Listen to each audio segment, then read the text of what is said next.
quelque temps, Jean-Paul Sartre accordait à Radio-Canada une entrevue dont certains extraits ont fait l'objet du dossier Sartre de Beauvoir. Étant donné l'intérêt des propos tenus par le philosophe français, nous croyons utile de vous présenter ce soir la version quasi intégrale de cette entrevue. Jean-Paul Sartre était alors interviewé par Claude Lanzmann, rédacteur à la revue Les Temps modernes, et Madeleine Gobeil, professeure à l'université Carleton. Sartre, je voudrais commencer par vous interroger sur des aspects paradoxaux de votre situation actuelle.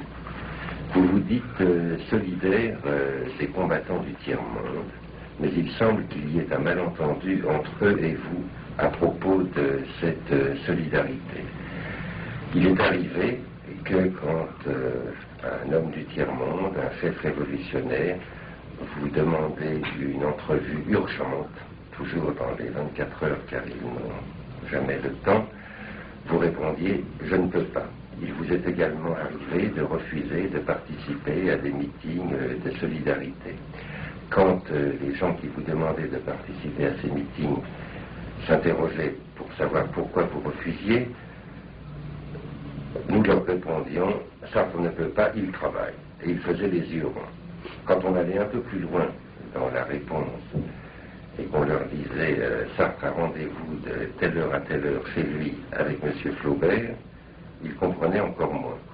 Comme il vous aime bien, il pense que ce travail sur Flaubert est une sorte de doudada, mais également que Flaubert pourrait attendre et que vous seriez plus utile à votre poste de combat. À l'opposé de ces gens-là, disons en gros des hommes du tiers-monde, il y a toute une autre catégorie de gens qui pensent que c'est quand vous vous mêlez de politique que vous perdez votre temps. Votre acceptation, aujourd'hui, de présider le tribunal qui doit juger les crimes de guerre au Vietnam leur paraît un geste absolument farfelu. Ils demandent en quoi cela regarde-t-il Sartre.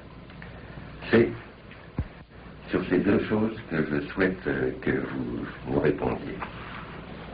Eh bien, je crois que ces deux points de vue, que je connais bien d'ailleurs, et qui sont opposés, viennent de ce que, ni dans un cas ni dans l'autre, on ne sait ce que c'est qu'un intellectuel. Ou plutôt, pour préciser, qu'un intellectuel européen aujourd'hui. Je dis bien européen parce que dans le tiers-monde, je considère qu'un intellectuel a pour première tâche de servir le développement du pays, et par conséquent, de se mettre à la disposition du gouvernement et du parti, et d'être professeur, même s'il a envie d'écrire, etc. En Europe, nous sommes dans une société capitaliste pleine de contradictions. Un intellectuel, c'est tout à fait autre chose. C'est d'abord, il faut savoir où il se recrute. Il se recrute dans l'ensemble que nous pourrions appeler les techniciens du savoir pratique. C'est-à-dire, il faut entendre par là aussi bien les professeurs que les chercheurs, que même les ingénieurs, les médecins, les écrivains. Mais il ne suffit pas de faire son métier dans ce domaine-là pour être un intellectuel. L'intellectuel apparaît à partir du moment où l'exercice même de ce métier fait jaillir une contradiction entre les lois de ce travail et les lois mêmes de la structure capitaliste. Mettons, si vous voulez, que lorsque le savant, qui a nécessairement un rapport constant avec l'universel, puisqu'il cherche les lois, lorsque le savant s'aperçoit que cette universalité, qui devrait se retrouver partout, n'existe pas dans le monde, que là nous ne trouvons plus des concepts universels, mais que nous trouvons au contraire des classes opposées qui n'ont ni le même statut, ni la même nature, que l'humanisme bourgeois, par exemple, qui se prétend universel, est en réalité un humanisme de classe. À ce moment-là, si on trouve cette contradiction, le savant la trouve en lui. Si, en même temps qu'il est élevé par les bourgeois, instruit par les bourgeois, et par conséquent, avec malgré tout des concepts bourgeois en lui, il sent que son propre travail le conduit à l'idée d'universalité qui est contraire à celle des bourgeois et par conséquent à la nature qu'on lui a constituée, alors il devient intellectuel. Autrement dit, un savant nucléaire n'est pas un intellectuel, c'est un savant, dans la mesure où il fait ses recherches. Le même savant, si tout en faisant ses recherches nucléaires, il s'aperçoit qu'il va faciliter par ses travaux les possibilités de guerre atomique, s'il dénonce la chose, c'est parce qu'il la sent comme une contradiction. Il fait l'universel dans la mesure où il étudie la physique nucléaire et il crée un conflit, possibilité d'un conflit singulier dans la mesure où précisément ce travail peut être utilisé aux fins de guerre.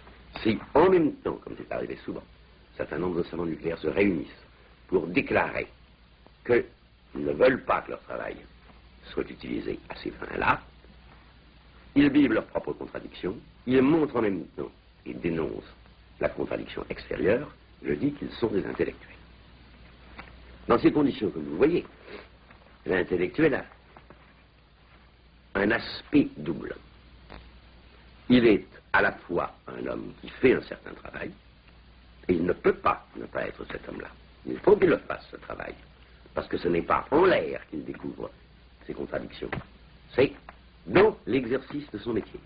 Et en même temps, il dénonce ces contradictions, à la fois à l'intérieur de lui-même, parce qu'il ne se comprend plus, et à la fois à l'extérieur, parce qu'il se rend compte que la société qu'il a constituée comme un monstre, c'est-à-dire comme quelqu'un qui sert des fins qui ne sont pas les siennes, qui sert des fins qui sont le contraire des fins universelles, ne se comprend plus, et à la fois à l'extérieur, parce qu'il se rend compte que la société qu'il a constituée comme un monstre, c'est-à-dire comme quelqu'un qui sert des fins qui ne sont pas les siennes, qui sert des fins qui sont le contraire des fins universelles qu'on a prétendu qu'il faisait, à ce moment-là, il est intellectuel, et par conséquent, c'est cette double contradiction qu'il dénonce. Il la dénonce parce qu'il en souffre.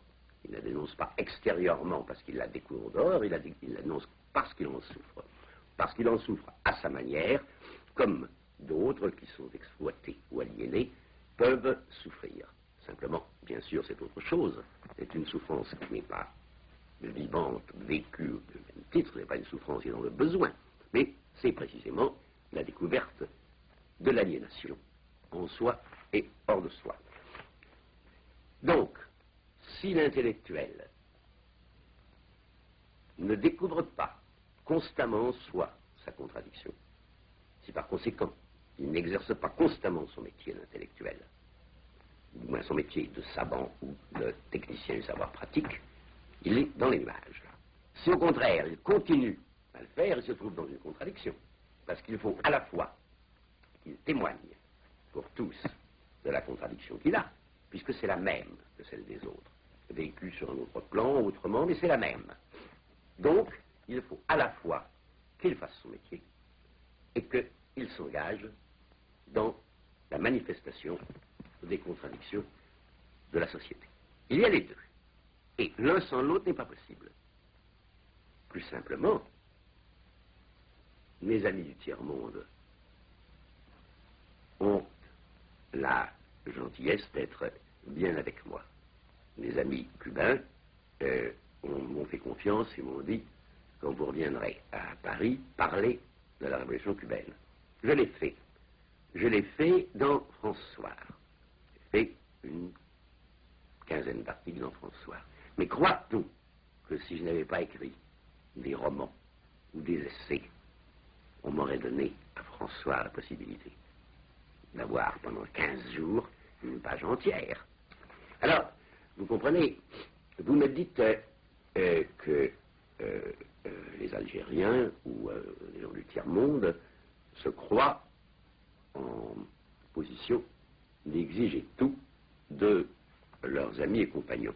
Sur ce point, je suis tout à fait d'accord. Simplement, il faut savoir ce que signifie ce tout pour chacun. Et il faut voir qu'un politique et un intellectuel sont deux choses complètement différentes. Exiger d'un politique qu'il fasse tout pour la cause qu'il sert, ça veut très exactement dire qu'il se maintienne constamment sur le plan politique, qu'ils sont en disponibilité politique perpétuelle, qu'ils fassent des actions communes avec ceux qui les font dans ce sens, et qu'en même temps, ils déterminent un but en fonction des possibilités qu'ils découvrent dans le champ des possibles présents. Exiger d'un intellectuel qu'il fasse tout, c'est tout à fait autre chose. L'intellectuel est sans pouvoir. Il est sans pouvoir parce que, finalement, c'est un homme qui vit sa contradiction à l'intérieur et à l'extérieur. Il n'a donc aucun pouvoir réel, aucune efficacité réelle. On pourra revenir là-dessus, si vous le voulez. Et c'est en tant qu'il est inefficace qu'il peut servir.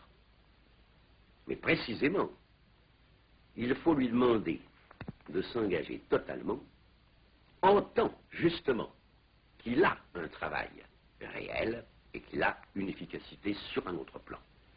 Parce que c'est là qu'il est contradictoire. Et par exemple, je répondrai à l'inverse aux gens qui disent « Mais pourquoi vous vous occupez de politique, bornez-vous donc à écrire », n'est-ce pas? Qui sont en général des amis.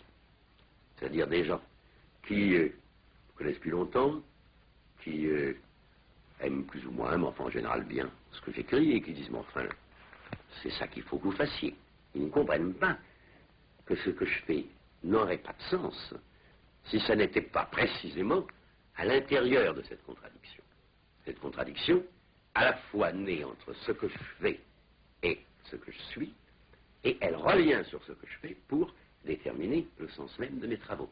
Autrement dit, d'une certaine façon, si je ne faisais pas partie du tribunal Rossel, je n'écrirais pas Flaubert. Vous me direz, je l'ai écrit avant. Mais je vous dirais qu'à ces époques-là, il y avait d'autres travaux du même ordre. On ne peut pas distinguer, d'une certaine façon, entre les deux termes de la contradiction. Ils sont unis en même temps qu'incompatibles. Par conséquent, chaque fois, je me rappelle par exemple que vers 52, quand j'étais au congrès de Vienne et que je me suis rapproché de mes amis communistes, beaucoup de mes amis me l'ont reproché, non pas parce que je me rapprochais des communistes, parce qu'ils disent qu'est-ce que vous allez faire là-bas, etc. Le fait est que les années que j'ai passées à ce moment-là, avec le mouvement de la paix, avec d'autres formations, à travailler en commun, m'a donné, je le crois, une expérience et une compréhension, une foule de choses qui me servent, même à présent, pour écrire le Flaubert. Alors, pour en venir à la guerre du Vietnam proprement dite, pourquoi aujourd'hui vous préoccupe-t-elle tellement? Je veux dire, quel type de danger comporte-t-elle? Eh bien, naturellement, c'est une banalité, mais une vérité de dire qu'elle comporte un danger nucléaire certain, un danger de guerre générale et nucléaire certain. Mais ce n'est pas dans cette perspective que je me place pour prendre position au début de la guerre du Vietnam. Ce n'est pas non plus, bien que ce soit une chose absolument visible, d'un point de vue éthique, qui consisterait à dire ce qui est vrai, qu'il s'agit de l'agression d'un peuple de 200 millions d'hommes, riches, super armés, contre une nation où les paysans dominent, qui a quelques millions d'hommes, et qui n'a pas les moyens de répondre aux agressions aériennes, par exemple, bien que cependant elles tiennent et elles tiennent dur. Ce n'est même pas de ce point de vue. Car ici, la position qu'on doit avoir est une position non pas seulement morale, mais politique et sociale. En vérité, la guerre du Vietnam représente à la fois la réalisation dernière et le symbole de ce que c'est que l'impérialisme. L'impérialisme qui est le résultat de certaines structures sociales, à savoir de la forme du capitalisme monopolistique d'aujourd'hui. Là, je vois ici notre plus grand danger. C'est-à-dire que, étant précisément à l'intérieur d'une société capitaliste, étant déchiré par les contradictions de cette société, à partir de là, souhaitant une autre société, je me trouve du côté de ceux qui dénoncent précisément cette société, qui luttent contre elle. Et précisément à cause de ça, je constate que le dernier développement de l'impérialisme, c'est la guerre du Vietnam qui le donne. Parce que les seules raisons que l'on peut donner pour la présence agressive des Américains au Vietnam, ce sont des raisons qui concernent l'impérialisme. Des raisons non pas tellement économiques dans ce cas-là que politiques et stratégiques. C'est précisément pour cela que je considère que si on abandonne cette lutte pour l'indépendance du Vietnam, je dis bien pas seulement pour la paix, mais pour l'indépendance du Vietnam, si on l'abandonne, si on laisse faire, c'est admettre que la société capitaliste, avec ses chaos, ses contradictions, mais sa possibilité aussi bien de colmater toutes les fissures, va se continuer. C'est admettre que la coexistence pacifique sera au profit des impérialistes. C'est admettre, si vous voulez, que les Américains, dans le monde actuel, peuvent faire ce qu'ils veulent. C'est accepter l'hégémonie américaine. Un triomphe des Américains au Vietnam, ce serait en même temps une sorte de triomphe anticipé dans l'Amérique latine. Ça aurait pour effet de décourager un certain nombre de gens, de faire régner une Pax Americana sur le monde. C'est précisément cela que un grand nombre de gens dont je suis veulent combattre. Ce tribunal dont vous êtes le président, ce tribunal est prévu. Un grand nombre de gens dont je suis veulent combattre. Ce tribunal dont vous êtes le président, ce tribunal est prévu, votre siège est déjà fait. Il y a des gens qui se disent que ça pourrait être une sorte de tribunal de comédie. Vous me posez plusieurs questions à la fois, et je vais essayer de vous y répondre successivement. Mais d'abord, qui êtes-vous pour juger? Je suis, mais n'importe qui. Ce que le tribunal veut précisément faire, c'est que n'importe qui soit concerné, que n'importe qui puisse apprécier d'une manière juridique, en fonction d'un certain nombre de lois internationales que nous n'inventons pas, qui existent, la politique américaine. Vous savez que Luther disait « tous les hommes sont prophètes ». Eh bien, en somme, tous les citoyens doivent être capables de juger, d'apprécier. Tous les citoyens ont le droit de juger, d'un point de vue juridique et légal, la politique d'un gouvernement, parce qu'elle les concerne. Non pas seulement aujourd'hui dans le One World, la leur, mais celle de leur gouvernement, mais, étant donné qu'il n'y a qu'un monde, celle de tous les gouvernements. En somme, c'est précisément en tant que nous sommes n'importe qui que nous pouvons apprécier les choses. Ça veut dire, il y a des lois internationales, nous ne les inventons pas. Il y a des lois établies par la Convention de Genève, par le pacte de Briand-Kellogg. Il y a des lois auxquelles les Américains ont mis eux-mêmes la main, c'est-à-dire les statuts de Nuremberg qui ont permis de juger les coupables. Qui étaient les Américains pour juger ces coupables? Ils étaient uniquement les vainqueurs, car il est bien évident que si les Allemands avaient été vainqueurs, il y aurait peut-être eu des tribunaux, mais c'est Churchill ou Eisenhower qui n'auraient pas assez de bancs. Donc, la force ne donne pas la légalité. Et ce qui a précisément entaché le procès de Nuremberg aux yeux de beaucoup de gens d'irrégularité, c'est qu'au fond, il était fondé sur la force, sur une victoire. Ce qu'il y a au contraire dans notre cas, c'est que nous n'avons aucune force. Nous n'avons aucun pouvoir. Je vous le répète, c'est ça le caractère des intellectuels. Et nous ne pouvons pas donner de sanctions, nous ne pouvons pas décider que nous allons châtier tel individu ou tel groupe d'individus, parce que ce serait absurde, nous n'avons pas les moyens. Mais ce que nous avons le droit de faire, c'est de dire, vous, impérialistes, qui avez fait des lois générales et internationales pour, contre certains aspects que peut prendre une guerre, tombez-vous ou non sur les lois que vous avez fait vous-même, sous le coup de ces mêmes lois. C'est-à-dire qu'au fond, nous n'inventons aucune loi, nous nous bornons en tant que citoyens à voir si ces lois permettent ou non de condamner une entreprise et les responsables de cette entreprise. ça revient à dire, si vous voulez, au terme de l'enquête, nous conclurons par exemple, ou bien tel type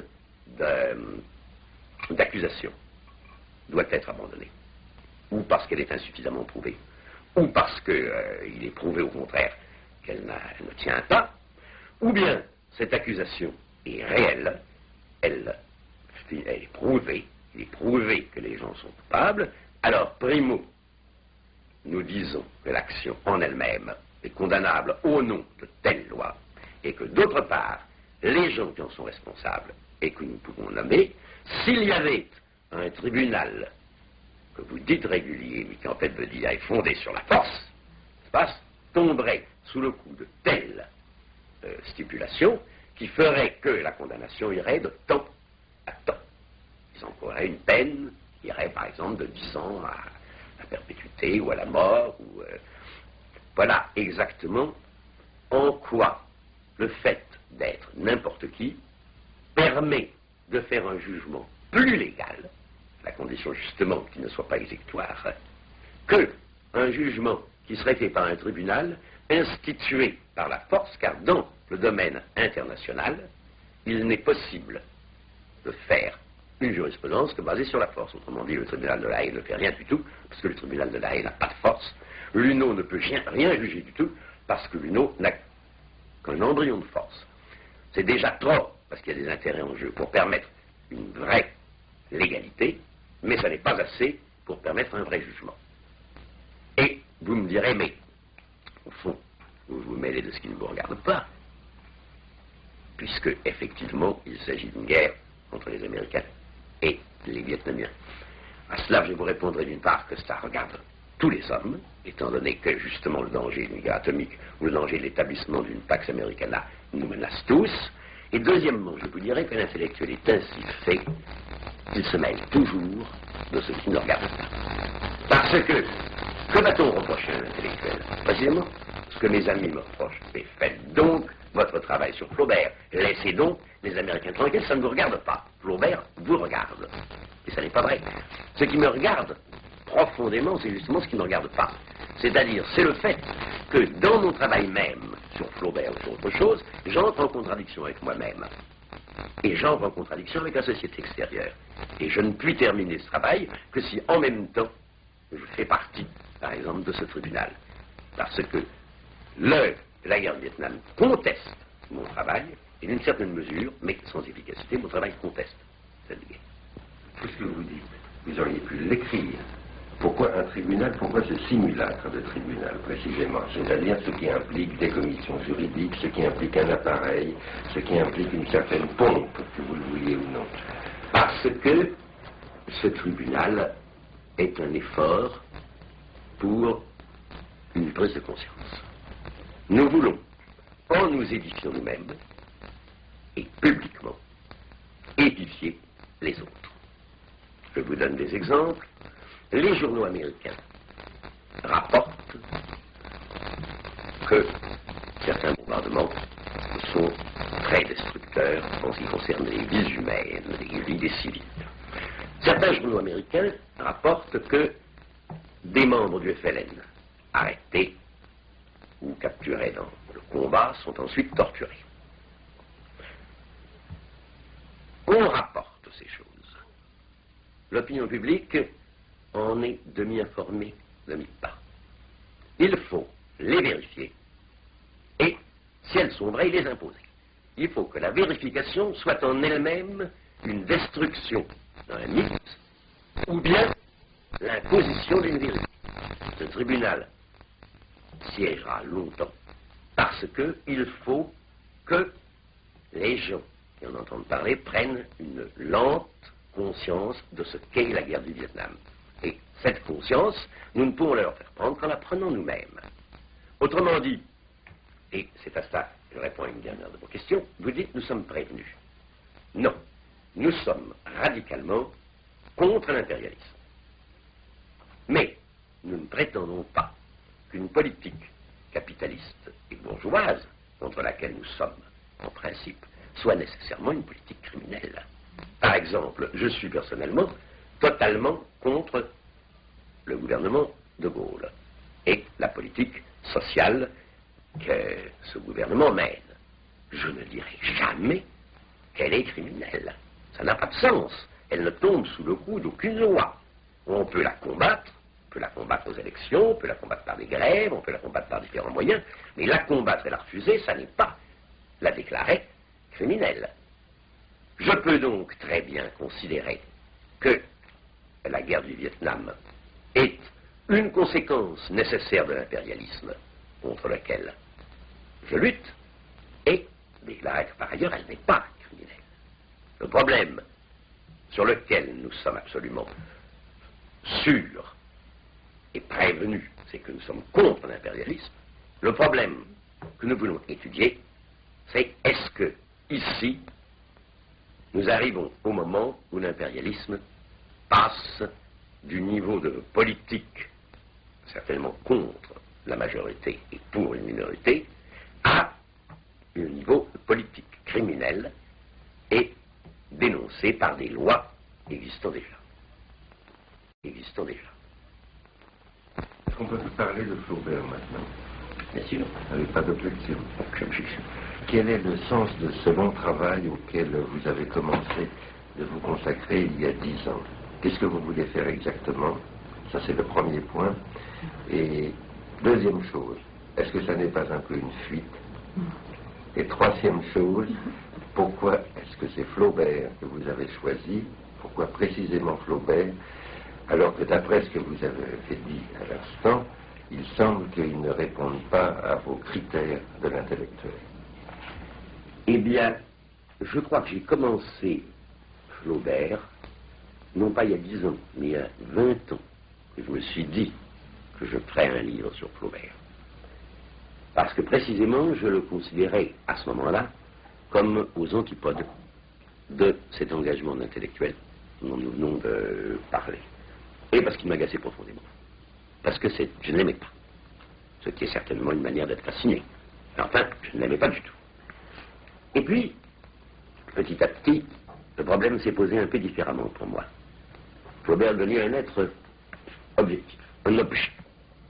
Et il s'est agi pour moi, et ça fait partie par conséquent de l'engagement intellectuel, de voir si on pouvait non pas faire une synthèse théorique des différentes méthodes pour connaître un homme, mais une synthèse pratique. Voilà un personnage qui a parlé de lui intarissablement. Il dit qu'il n'en a pas parlé, en fait tous ses livres parlent de lui, il n'a pas dit Madame Bovary c'est moi, mais il a dit des choses analogues. D'autre part, il y a une correspondance qui nous livre presque tous les jours de sa vie. Bon, d'autre part, nous avons aujourd'hui des méthodes pour connaître un homme. Des méthodes qui sont soit le marxisme, c'est-à-dire la considération de l'homme à partir de la société, des structures sociales, des institutions, des classes, du mouvement historique. Des méthodes sociologiques qui peuvent ainsi étudier un groupe, l'appartenance au groupe, le type de vie et de conditionnement par ce groupe, des méthodes analytiques, psychanalytiques, qui consistent à étudier les réactions d'un homme à partir des totalités structurelles de l'enfance, d'autres méthodes encore, et toutes ces méthodes, comme vous le savez, si on les prend sur le plan théorique, abstrait, s'opposent entre elles. Les marxistes détestent les psychanalystes ne touchent pas au marxisme, les sociologues sont également complètement ailleurs. Il ne s'agit pas de faire un rapprochement théorique. Ça n'est pas aujourd'hui possible. Le problème est de savoir est-ce qu'on peut, dans l'étude d'un homme qui a donné tant d'évidence sur lui-même, est-ce qu'on peut arriver plus loin en l'étudiant simultanément de tous ses points de vue? Et est-ce qu'à ce moment-là, on ne trouve pas une cohésion pratique de ce qui est refusé sur le plan théorique? Ça a été le deuxième plan. Autrement dit, Flaubert, c'était pour moi à ce moment-là, comment connaître un homme. Et puis maintenant, alors il y a la fréquentation. Et il y a 10 ans maintenant que je le fréquente, et j'ai bien changé. ça n'est plus du tout l'ennemi type, c'est un peu un frère ennemi, si vous voulez. Je le comprends mieux, je crois mieux le comprendre, et ça, si c'est vrai, ça prouve que j'ai eu raison de faire cette étude comme ça. Je pense en même temps que c'est un homme qui donne l'impression de ne pas être un intellectuel, parce qu'il n'a pas été engagé, mais qui a de l'intellectuel ceci, c'est qu'il a souffert de ses contradictions, plus que personne. Précisément parce qu'il ne pouvait pas en sortir. Et qu'en tant que tel, il mérite très profondément cette qualification. Alors, vous voyez, alors vous me demandez si c'est une suite. Ben, je me le demande de temps en temps aussi. Parce que je vous ai dit au départ, n'est-ce pas, que il fallait le travail et l'engagement pour qu'il y ait la réalité de l'intellectuel. Bon. Mais, en effet, j'étudie un homme, c'est pas tout à fait parce qu'il n'est pas engagé, mais je me dis, j'étudie un homme qui a vécu les contradictions d'une société qui n'est pas la nôtre. C'est-à-dire de la société bourgeoise au moment de l'accumulation du capital. Il posait les problèmes autrement, il était d'ailleurs de famille en partie rurale. Les problèmes et les contradictions ne sont pas les nôtres. Est-ce que je ne fuis pas dans le passé des choses trop fortes aujourd'hui? Je vous répondrai que c'est possible. C'est possible, par moment. Parce que, comme je vous le dis, la condition intellectuelle est très difficile à réaliser et à tenir. Alors, c'est une chose qui est probablement en partie une suite que d'aller se réfugier là, c'est-à-dire d'éviter le lourd poids des réalités, et non seulement l'évolution générale du monde dans laquelle on est pris, qui n'est pas très encourageante, mais encore des tas de déceptions particulières dans des luttes politiques. Bref, il y a une tentation. Mais je dois vous dire que c'est ça qui constitue aussi l'intellectuel et sa contradiction, c'est qu'il a envie de ne pas être intellectuel. Ce n'est pas agréable d'être intellectuel. Il vaut beaucoup mieux faire un travail rigoureux, par exemple, étudier un auteur en s'occupant uniquement des problèmes qu'il pose, ou bien faire des recherches scientifiques.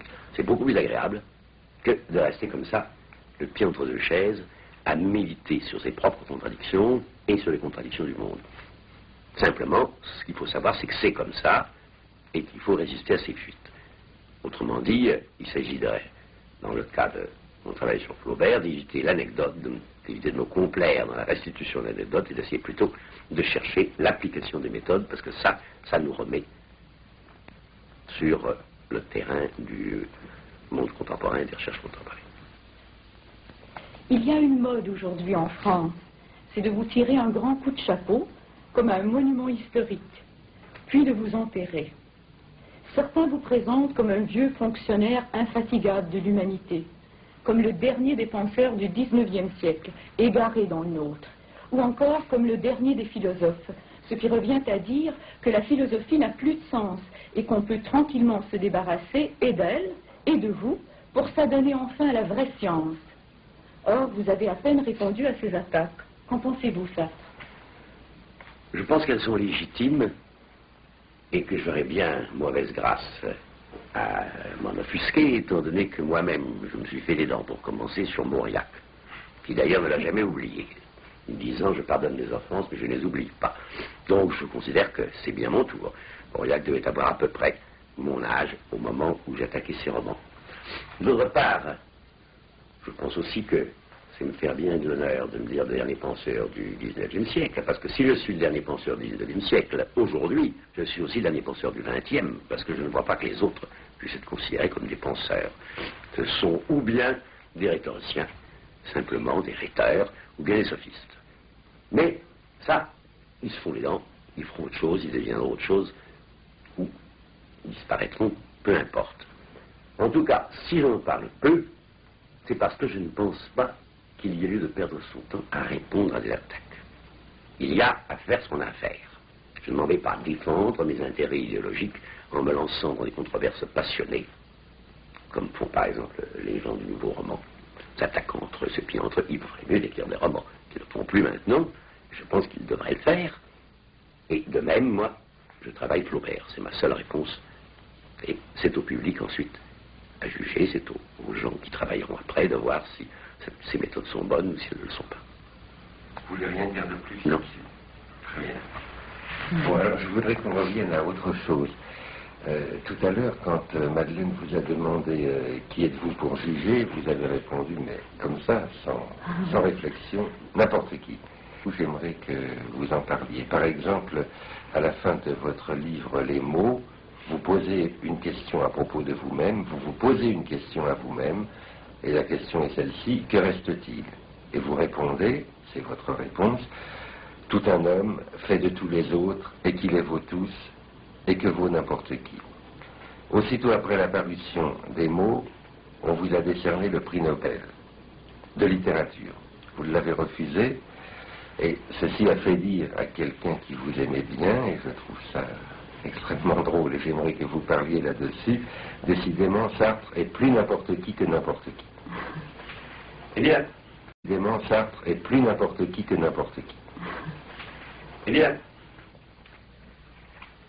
vous comprenez, quand je dis tout un homme fait de tous les hommes, ça vaut pour moi comme pour tous, et ça signifie par conséquent une telle communauté en profondeur entre les gens que vraiment ce qui les sépare c'est du différentiel. Autrement dit, je trouve que il vaut mieux essayer de réaliser en soi, dans son aspect radical, la condition humaine, autant qu'on le peut, que de s'accrocher à une mince différence spécifique, que nous appellerons par exemple le talent, qui est un crime contre soi-même et contre les autres, parce que c'est s'attacher uniquement à ce qui sépare. En vérité, quand je dis que je suis n'importe qui, je veux dire les différences qui font l'objet de vanité, de recherche et d'ambition sont si minces qu'il faut vraiment être très modeste pour les rechercher. Et en même temps, on se mutile. Ce que je trouve au contraire, que je ne puis réaliser moi-même, parce que je suis, c'est ma contradiction bourgeois, c'est certains rapports extrêmes avec la mort, le besoin, l'amour, la famille, dans un même moment de danger, qui fait que, à ce moment-là, on touche à la vraie réalité humaine, c'est-à-dire à l'ensemble des rapports vécus à tous les termes limites de notre condition. Ça, pour moi, c'est pour ça que j'ai eu respect pour les gens qui vivent dans ce domaine, par exemple, si vous voulez, pour ce qu'étaient des paysans cubains avant la Révolution. Dans la misère, dans la souffrance, à mon avis, ils réalisaient infiniment mieux ce que c'est qu'un homme, que M. de Monterland, par exemple. Et c'est ça que je veux dire. Cependant, je pense que dans ces conditions, être n'importe qui n'est pas simplement une réalité, c'est aussi une tâche. C'est-à-dire refuser tous les traits distinctifs pour pouvoir parler au nom de tout le monde. Et on ne peut parler au nom de tout le monde que si on est tout le monde. Pas chercher, à la manière de tant de pauvres mes confrères, le surhomme, mais au contraire, être le plus homme possible, c'est-à-dire le plus semblable aux autres. Donc il s'agit en effet d'une tâche. Autrement dit, je suis complètement d'accord avec un des idéaux de Marx, qui veut que lorsque un bouleversement de la société aura supprimé la division du travail, il n'y aura plus d'écrivains d'un côté, attachés à leur petite particularité d'écrivain, à leur petit talent d'écrivain, et puis de l'autre, des mineurs ou des ingénieurs, mais qu'il y aura des hommes qui écrivent, et qui par ailleurs font autre chose, mais qui écrivent en ce moment. Parce que l'activité d'écrire est une activité absolument liée à la condition humaine, c'est l'usage du langage pour fixer la vie, c'est donc une chose essentielle. Mais elle ne doit précisément pas pour ça être confiée à des spécialistes. Elle est actuellement confiée à des spécialistes en fonction de la division du travail, mais dans la réalité, il faudrait concevoir des hommes qui seraient polyvalents. Je ne sais pas si c'est réalisable. Ça, c'est un autre problème. Je sais qu'en tout cas, nous devons essayer, chacun individuellement, les écrivains, par exemple, de penser les choses comme ça. Et le prix Nobel de littérature aurait été une distinction. Le prix Nobel de littérature aurait été précisément une petite distinction, un petit pouvoir, une séparation. Moi, je n'ai de rapport qu'avec mon public. Mais est-ce que vous auriez accepté, Sartre, le prix Nobel de la paix? Non, pas plus que le prix Nobel de littérature. Ce que j'aurais accepté avec reconnaissance, c'est le prix Nobel au moment des 121. Parce qu'à ce moment-là, je ne l'aurais pas considéré comme me distinguant, mais comme une preuve de solidarité dans les pays étrangers touchant une action radicale contre la guerre. À ce moment-là, oui. Mais je ne l'aurais pas considéré comme étant à moi. Comme un acte politique. Comme un acte politique. Et Nobel de littérature ou Nobel de la paix? Peu importe à ce moment-là. Ça aurait été quand même, bon. C'est ça, ça aurait d'ailleurs résolu la contradiction. Absolument. Mais précisément pour ça, on n'a pas donné à ce moment-là, mais cette contradiction n'est pas possible à résoudre. Dans Les Séquestrés d'Altona, votre pièce, il y a un personnage, le père, qui est chef d'un grand empire industriel et qui dit à peu près ceci, parlant à son fils, à qui il a décidé de léguer son empire. Il lui dit, voilà longtemps que je ne décide plus rien, je paie des gens pour me faire connaître les ordres que je dois donner. À cette différence près que vous ne payez personne, quel est actuellement votre pouvoir de décision par rapport à la personnalité Sartre telle qu'elle est constituée aujourd'hui? Il est de plus en plus mince. Vous comprenez? Au fond, d'une certaine manière, ça revient à dire, comme Valérie, on est plusieurs Socrates et l'on meurt un seul.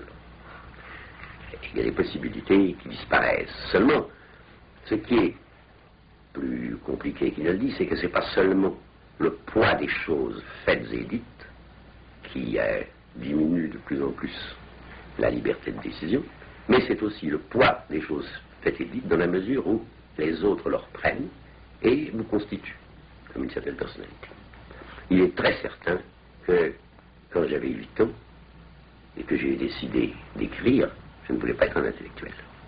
Je ne savais même pas ce que c'était. Je voulais être un écrivain. Mais, évidemment, le choix, comprenez en germe, une nouvelle décision qui m'a fait devenir très tôt intellectuel et choisir vers 18 ans la philosophie, en même temps que la littérature. Mais ensuite, il est certain que le début de mes travaux ne débouchait pas sur la politique, ne débouchait même pas sur l'humanisme. C'est la période que le Castor a racontée dans La force de l'âge. Et puis, après, monde a fait qu'il a fallu s'engager dans la résistance, par exemple, ou en tout cas avec la résistance, qu'on a pris une première position politique. Et il est arrivé que, poussé par ce courant, j'ai fait une conférence en 1945 qui a déçu énormément de gens qui avaient lu La nausée et que j'avais intitulée « L'existentialisme est un humanisme ». Cette conférence est mauvaise, mais c'est pas ça qui les scandalisait. Ce qui les scandalisait, c'est que j'avais été amené par une suite de postes de position d'engagement successifs à renier, selon eux, ce qu'il y a de non-humanisme dans La nausée. Alors ce que je considérais comme un progrès était pour eux une sorte de recul. Ça a continué comme ça, c'est-à-dire que je me suis trouvé à écrire des choses, puis j'ai vu des gens qui venaient et qui me disaient, au nom de ce que vous avez écrit, vous ne pouvez pas ne pas faire telle chose. Et quand c'était vrai, j'adhérais. Bref, ça a continué. Et puis, au fur et à mesure, chaque fois que j'écrivais, on me demandait quelque chose en fonction de mes écrits, en disant, mettez votre pratique en accord avec vos actes. Et je le faisais, et je me suis trouvé ainsi, à un moment donné, constitué par un ensemble d'hypothèques que le public et les gens qui me lisent ont sur moi, qui ne correspondent pas toujours à mes choix premiers. Par exemple, je vous dis, je voulais être écrivain, je ne voulais pas être intellectuel. Je voulais être intellectuel, je ne voulais pas être politique. Mais que je suis obligé d'assumer, finalement, parce que ça, c'est moi pour les autres. Et comme moi pour moi, ça n'existe pas.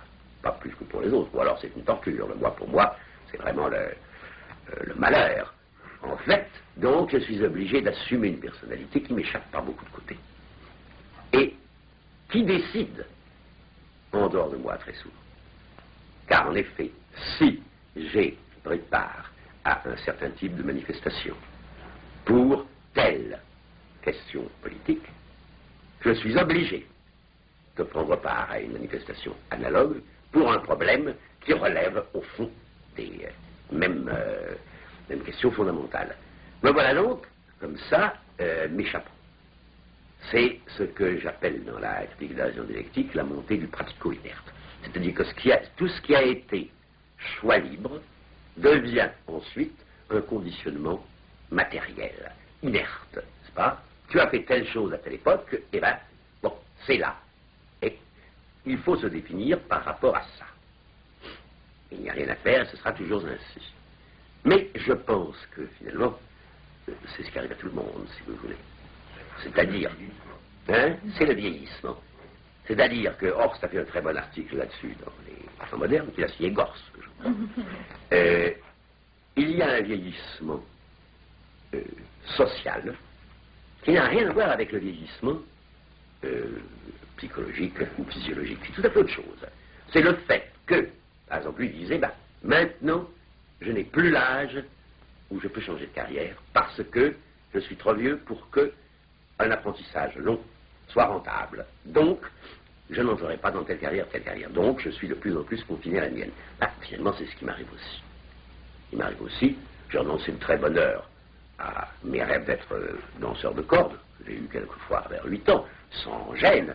Ben, je dois également renoncer, finalement, à être autre chose que cette espèce de composé hybride de ce que j'ai voulu être, ce que les autres m'ont fait. Hybride de ce que j'ai voulu être, ce que les autres m'ont fait. Finalement, c'est ça ma réalité objective. Elle est aliénée, c'est normal, nous sommes tous aliénés. Il faut se débrouiller comme on peut. Alors il me reste une petite marge de choix. Ben, il faut l'utiliser jusqu'à ce que la masse pratico-inerte ne me donne plus aucun choix. À ce moment-là, je serai une potiche. Oui. Mais en même temps, c'est pas tout à fait juste ce que vous dites, parce que c'est votre liberté. Après tout, mais la liberté consiste dans l'engagement. Et l'engagement, en se transformant en pratico-inerte, c'est ce que j'ai voulu, c'est ce que je n'ai pas voulu, c'est ce que je dois vouloir. Ça revient au même, c'est-à-dire qu'au fond, je dois vouloir cela. Et je pense que finalement, c'est ça. On doit finir par être un bloc de ciment, un peu avant de mourir. C'est la vérité, mais je ne pense pas qu'il y ait d'autres solutions de la vie humaine.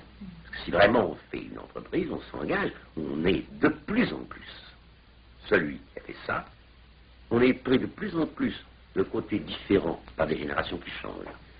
Je vous dis, il y a une certaine personnalité Sartre qui existe pour les autres, que je ne connais pas complètement, qui varie, qui change, et qui cependant me conditionne puisque je dois l'assumer.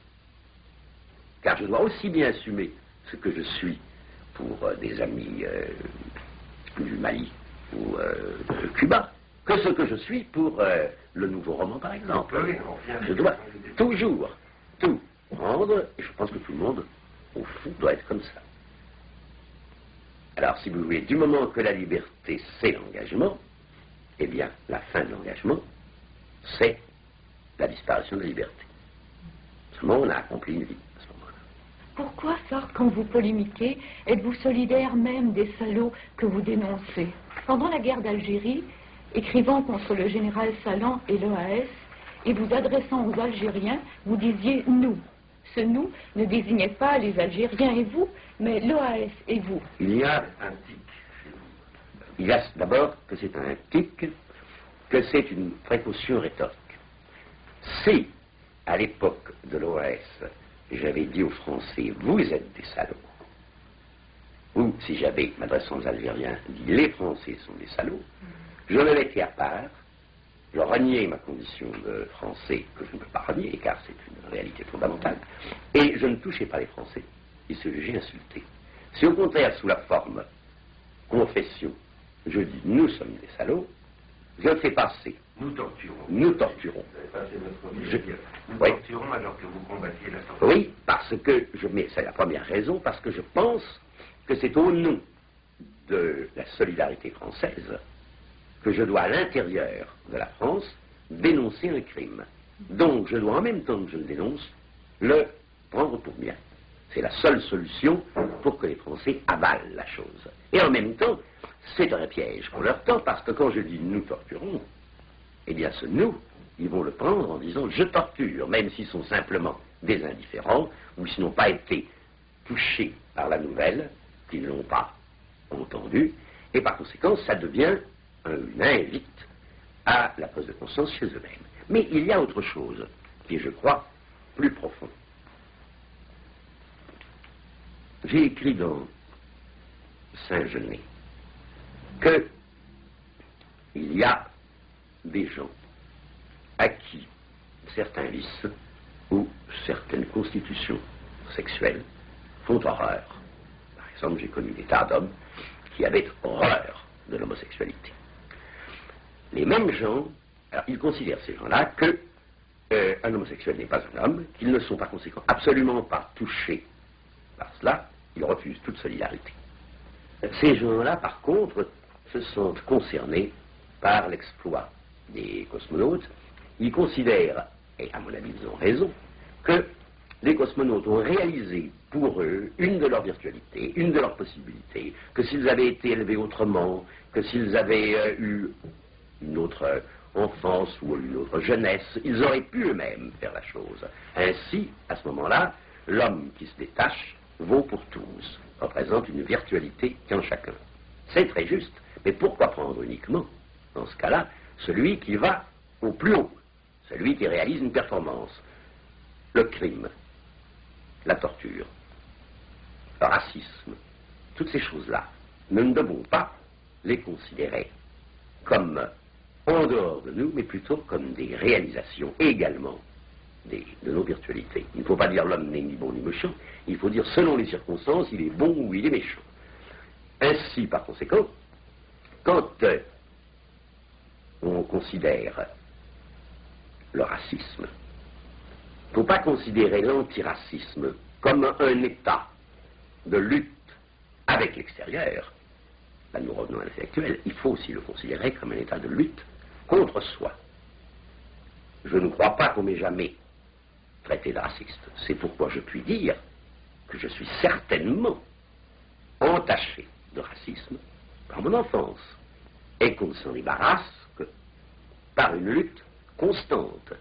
Il y a eu chez moi à un certain moment une façon d'être trop gentil avec des gens qui venaient du tiers-monde, c'était alors les colonies, et qui m'apportaient un manuscrit qui était mauvais. Un Français, un blanc. J'aurais dit, il est mauvais. À eux, je prenais, pour le dire, des circonlocutions, que je prenais pour de la courtoisie, et qui en réalité trahissaient un certain racisme, dont d'ailleurs je me suis débarrassé depuis. Mais il y a certainement d'autres niveaux de racisme que j'ai encore et dont je peux me débarrasser. De la même manière, je ne pense pas que la croyance en Dieu, on puisse s'en débarrasser comme ça, c'est parce que ça se met dans tous les domaines, ça se retrouve partout, c'est une certaine croyance, un certain type d'absolu, une certaine possibilité d'être vu par un témoin tout-puissant. Cette croyance-là, elle se met partout, et l'athéisme est une entreprise. On peut l'amener ou non, mais si on l'amène, il faut bien se rendre compte qu'on ne va pas rayer la chose comme ça. C'est beaucoup plus compliqué. De sorte que, si vous voulez, je considère que, même par rapport à un bourreau, que je condamne sans la moindre hésitation, radicalement, même par rapport à un bourreau, je ne dois pas supprimer ce minimum de solidarité qui est que, qui sait, il y a une chose, et quand je le condamne, d'une certaine mesure, je me condamne moi-même en disant, si jamais je l'étais, je ne mériterais pas pitié.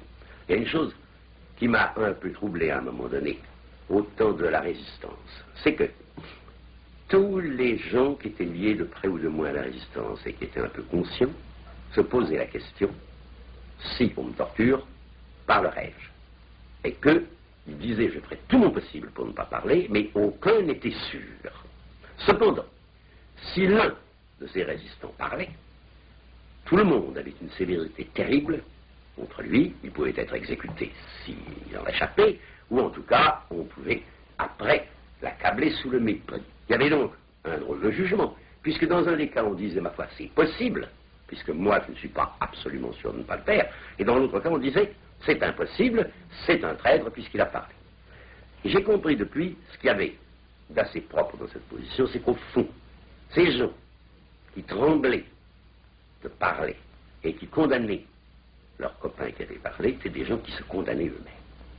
Ils mettaient une espèce de lisière. Ils ne disaient pas je n'ai rien de commun avec cet homme. Ils disaient au contraire je suis cet homme en puissance. Mais précisément et préventivement, en le condamnant, je me condamne. C'est ce genre de solidarité, si vous voulez, que l'on doit avoir, même avec des tortureurs. Oui, oui. C'est-à-dire les condamner rigoureusement, sans la moindre excuse, et en même temps savoir qu'on se condamne en tant qu'il y a des virtualités, toujours louches, en chacun. Ah oui, donc c'est à la fois un piège rhétorique et c'est beaucoup plus profond en même temps, le fait de dire non. Eh oui. Vous avez quel âge? Eh bien, je vais avoir 62 ans le 21 juin 1967. On arrête là. Ouais. Oh oui. Ça, vous lisez des romans policiers? Toujours, oui. Toujours? C'est plein dans votre appartement. Ah oui, chaque fois qu'il y a une série noire, j'achète. Ça aussi, c'est une fuite. Ah oui? Oui. Vous lisez ici à ça? Oui, là. En prétendant travailler. Ben non, je prétends pas travailler à ce moment-là. Enfin, le casseur me dit toujours, qu'est-ce que vous faites? Vous ne travaillez pas. C'est un roman policier. Et ça implique quoi, enfin, la lecture des romans policiers pour vous? Quelle espèce de fuite! Ah, je crois que c'est une fuite dans l'enfance. Je retrouve les Pardaillon et tous ces personnages-là. D'ailleurs, je n'aime dans les romans policiers que là où il y a un Malabar, un détective qui se fait tabasser d'abord, puis qui tabasse ensuite. Et qui triomphe. Et qui triomphe pour finir, toujours. Ça va passer la totalité du Flaubert. Non, il y en a une partie chez le Castor, mais enfin c'est une bonne partie. Le premier volume que j'espère publier cette année, enfin en octobre, novembre, ça fera à peu près comme 700 pages. 700. Il y aura combien de volumes? 2. Le second sera plus bref, il y en aura 500. Et les mots, vous ferez une suite? Eh oui, je voudrais bien, mais pas tout de suite. Après le tribunal? Après le tribunal, après Flaubert.